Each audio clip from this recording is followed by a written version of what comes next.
আসসালামু আলাইকুম। আজকে আবার একটা নতুন রেসিপি দেখার জন্য আপনাদের সবাইকে আমন্ত্রণ জানিয়ে শুরু করছি। আজকে উত্তরবঙ্গের অত্যন্ত জনপ্রিয় একটা রান্না আপনাদের সাথে শেয়ার করব। খেতেও দারুণ মজার হয়ে থাকে। তো চলেন দেখি রান্না শুরু করি। এই রান্নার জন্য প্রথমে আমি এখানে ছোটো সাইজের কয়েকটা আলু এরকম ছিলে নিয়েছি, সেদ্ধ দিয়ে দেবো। সাথে কয়েকটা ডিম সেদ্ধ দিয়ে দিয়েছি। ডিম সেদ্ধ হয়ে গেছে, ডিমের খোসা ছাড়িয়ে নিয়েছি। চুলার উপর করে বসে দিয়েছি, পরিমাণ মতো তেল দিয়ে দিয়েছি। তেল গরম হয়ে গেলে তেলের উপর একটু হলুদ দিয়ে দিলাম। ডিমটা আমি ভাজা নিব বা কষে নিব।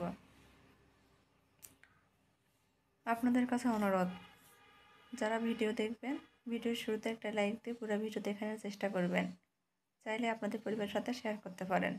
ডিম কিছুক্ষণ তেলের মধ্যে ভাজা নেওয়ার পর এখানে অল্প একটু লবণ দিয়ে নিচ্ছে, আবারও কিছুক্ষণ ভাজা নেব। অনবরত নাড়াচাড়ে ডিম ভাজা নেওয়া হয়ে গেছে, উঠিয়ে নেব। এখানে আমি মসুর ডাল বেটে নিয়েছি, 3টা কাঁচামরিচ কুচি, 2টা মিডিয়াম সাইজের পেঁয়াজ কুচি, অল্প একটু হলুদ, স্বাদ মতো লবণ, গুঁড়ামরিচ একটু দিয়ে মেখে নিয়েছি। ছোট ছোট করে বড়া তৈরি করে নিব, মসুর ডালের বড়া। এক পাশ হয়ে গেলে উল্টে দিব। খুব বেশি কড়া করে ভাজবো না।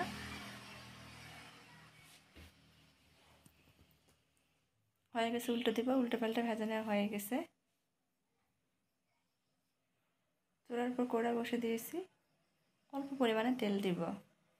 তেলের মধ্যে হাফ চামচ জিরা ফোড়নের জন্য দিয়ে দিয়েছি, কয়টা কাঁচামরিচ কুচি। আমি কাঁচামরিচ দিয়ে এই রান্নাটা করব। কিছুক্ষণ নাড়াচাড়া ভেজে নেওয়ার পর সেদ্ধ করে নেওয়া আলু দিয়ে দিলাম। আলুটা আমি ভেঙে দিব না। এই আলু দিয়ে কিছুক্ষণ নাড়াচাড়া মিশিয়ে নিয়ে হাফ চামচ ধনিয়া গুঁড়া, 1 চামচের কম হলুদ, স্বাদ মতো লবণ আর হাফ চামচ আদা রসুন বাটাতে আলুটা কিছুক্ষণ নাড়াচাড়ে মিশিয়ে নিয়েছি। মিশানো হয়ে গেলে গরম মশলা দিলাম, 2টা দারচিনির টুকরা, 2টা এলাচ। আমি এই পানিতে আলুটা কষিয়ে নেব।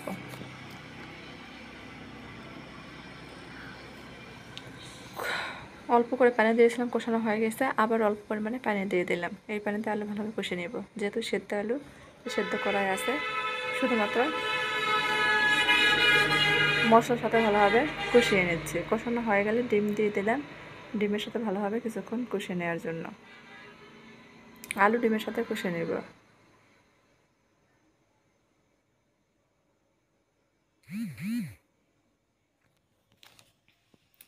কষানো হয়ে গেছে।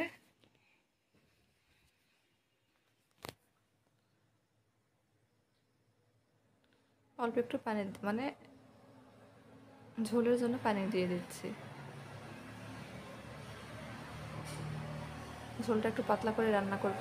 আর সেই ভেজে রাখা বড়া দিয়ে দিচ্ছি।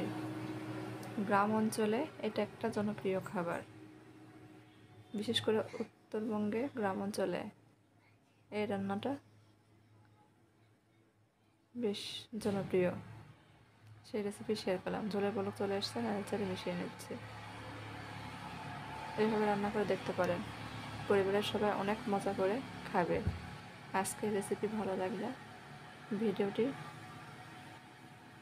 শেয়ার করবেন আর আমার চ্যানেলটিকে সাবস্ক্রাইব করে নিয়মিত চ্যানেলের পাশেই থাকবেন। সবাই ভালো থাকবেন। আল্লাহ হাফেজ।